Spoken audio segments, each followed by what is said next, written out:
कितनी गर्मी लग रही है। ऊपर से ये टेबल पंखा भी मरमर कर चल रहा है। एसी लगी होती तो मस्त नींद आती। तभी पंखा चलते चलते जोरदार आवाज करके बंद हो जाता है, जिसकी आवाज से गरीब सत्यकाम का परिवार जाग जाता है। अजी ये इतनी तेज आवाज कैसी थी? क्या मालूम चंदा, पर ऐसा लगा जैसे कुछ टूट गया। तभी भारती टेबल पंखे को देखती है।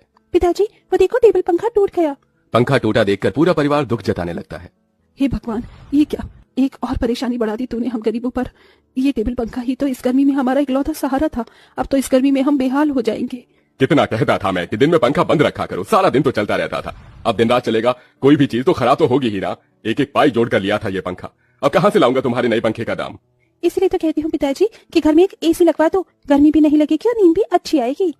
इसलिए तो कहती हूँ पिताजी कि घर में एक एसी लगवा दो, गर्मी भी नहीं लगेगी और नींद भी अच्छी आएगी। ये सुनकर गरीबी से झुंझलाया सत्यकाम अपनी दूसरी बेटी भारती को डांट लगाते हुए बोला, अरे चुप कर तू भारती, तेरा बाप कोई सर्विस वाला थोड़े है जो लाख रुपए महीना कमाता है। जब देखो एसी एसी एसी कहते रहती है।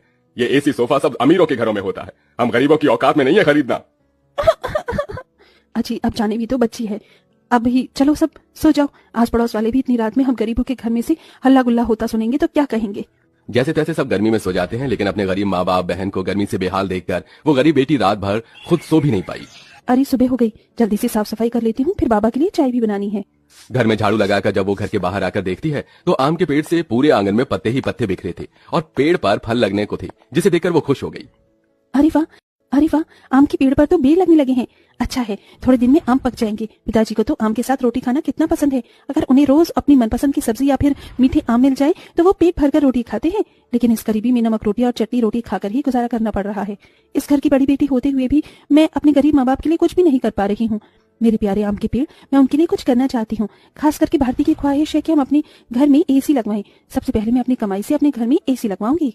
गीतू रोज ही अपने आंगन में लगे उस आम के पेड़ से अपना सुख दुख बांटती थी। वो पेड़ जैसे उसके परिवार का हिस्सा बन चुका था, क्योंकि गीतू ने 5 साल की उम्र में आम की गुठली बोई थी और हर दिन उसमें खाद पानी डालती, जिससे आज पेड़ इतना विशाल और फलदार था। पेड़ के नीचे हर कुछ दिनों में घास उगाती, जिसे गीतू जुगाड़ लगाकर कभी घास की चटाई तो कभी कालीन बुना करती थी। गीतू, मैं और तेरे पिताजी जमींदार के खेत पर जा रहे हैं काम करने। माँ, आप और पिताजी अपनी खेती खुद क्यों नहीं उगाते? वो जमींदार तो यही चाहता है कि हम गरीब लोग सारी जिंदगी उसकी गुलामी करें। तभी तो धूप में वो आपसे गधों की तरह काम करवाता है और सिर्फ 100 रुपए ही देता है पूरे दिन के। पिताजी, आप ही तो कहते हैं ना कि हम गरीब किसान मिट्टी से सोना उगाते हैं। हाँ बिटिया, लेकिन एक गरीब के लिए 2 रोटी कमाना रोज की कठिन चुनौती होती है, जिसे पार करना पड़ता है। सत्यकाम और चंदा चिलचिलाती कड़ी धूप और गर्मी में खेत पर आते हैं, जहाँ जमींदार ठाठ से कुर्सी पर बैठा था और नौकर छतरी लिए खड़ा था। ओहो, बाप रे बाप, कितनी गर्मी है, आग बरस रही है। इतनी गर्मी में तो एसी की ठंडी हवा छोड़ने का मन ही नहीं करता। राम राम मालिक। अरे भाड़ में गया तेरा राम राम, यहाँ गर्मी से मेरा कचूमर निकला जा रहा है। कहाँ मर रहा था? हाँ, अब तक कहाँ मर रहा था? चलो दोनों मियाँ बीवी खेत जोतने में लग जाओ, उठाओ हल। जी मालिक।